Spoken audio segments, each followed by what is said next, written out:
এই হাদিসটা হযরত আয়েশা রাদিয়াল্লাহু বর্ণনা করছেন, বুখারী শরীফের 2017 নম্বর হাদিস।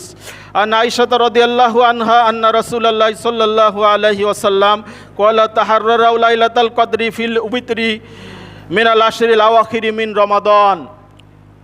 রাওয়াহুল বুখারী। বুখারী শরীফে এই হাদিসটা আছে। হযরত আয়েশা রাদিয়াল্লাহু বলছেন যে রাসূল সাল্লাল্লাহু আলাইহি ওয়াসাল্লাম বলেছেন যে তাহাররাউ লাইলাতাল কদরি, তোমরা লাইলাতুল কদর তলাশ করো কোন সময়?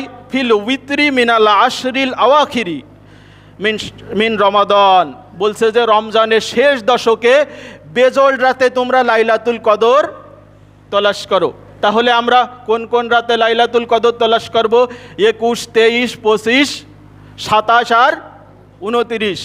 কোনো মুফাসসিরিন ইকরাম অনেক হাদিসের ভিতরেও ইঙ্গিত দেওয়া হয়েছে হয়তো 29-এ রমজান মনে হয় কদর হতে পারে। আবার কেউ মতামত দিয়েছেন যে কদর মনে হয় 27-এ রমজান।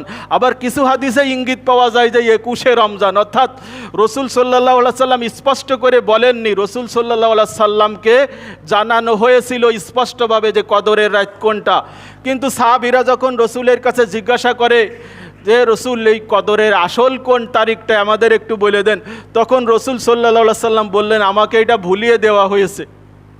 এই জন্য রাসূল সাল্লাল্লাহু আলাইহি সাল্লাম এই হাদিস এবং আরও কয়েকটা হাদিসের ভিতরে আসছে যে রমজানের শেষ দশকের বেজোড় রাতে কদর তলাশ করতে হবে। তাহলে ইনশাআল্লাহ এর ভিতরে যে কোনো একটা রাত কদর পাওয়া যাবে। আমরা ইনশাআল্লাহ চেষ্টা করব।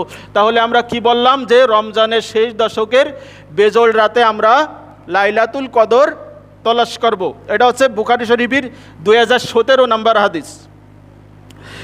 সর্বশেষ যে হাদিসটি বলে শেষ করব এটা হচ্ছে ইতিকাফ সম্পর্কে। যেহেতু আমাদের আজকে থেকে ইতিকাফ শুরু হবে, যারা নিয়ত করেছেন ইতিকাফের জন্য তাদেরকে আমরা সাধুবাদ জানাচ্ছি। আল্লাহ রাব্বুল আলামিন যেন পুরো এই ইতিকাফের যে সময়টা সঠিকভাবে সহি সালামতে আপনাদের ইতিকাফের যে পূর্ণ ফজিলত আছে এইটা আদায় করে রাখার তৌফিক দান করেন, বলেন আমিন। আব্দুল্লাহ ইবনে উমর, হযরত আব্দুল্লাহ ইবনে উমর রাদিয়াল্লাহু এই হাদিসটা বর্ণনা করছেন। তিনি বলছেন যে কানা রাসূলুল্লাহ সাল্লাল্লাহু আলাইহি ওয়াসাল্লাম ইয়াতাকিফুল আশরাল আওয়াখিরা মিন রমাদান। হযরত আব্দুল্লাহ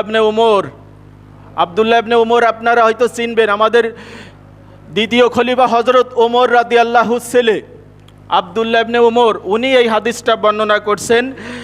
তিনি বলছেন যে রাসূল সাল্লাল্লাহু আলাইহি সাল্লাম ইয়াতাকিফুল আশরাল আওয়াখিরা মিন রমাদান। রাসূল সাল্লাল্লাহু আলাইহি সাল্লাম রমজানের শেষ দশকে ইতিকাফ করতেন। কোন সময় ইতিকাফ করতেন?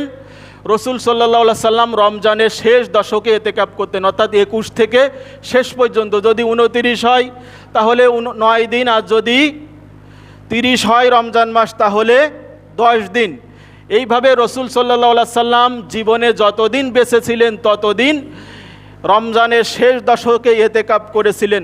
এবং হাদিসের ভিতরে আসছে যে রাসূল সাল্লাল্লাহু আলাইহি সাল্লামের মৃত্যুর পরে যারা ছিলেন রাসূল সাল্লাল্লাহু আলাইহি সাল্লামের স্ত্রী তারা ইতিকাফ করতেন। এই জন্য এই ইতিকাফ আমরা অবশ্যই করব, এটা সুন্নাতে মুআক্কাদা। আমরা অবশ্যই এই সুন্নাতটা পালন করব। আল্লাহ রাব্বুল আলামিন যেন আমাদের তৌফিক দান করেন।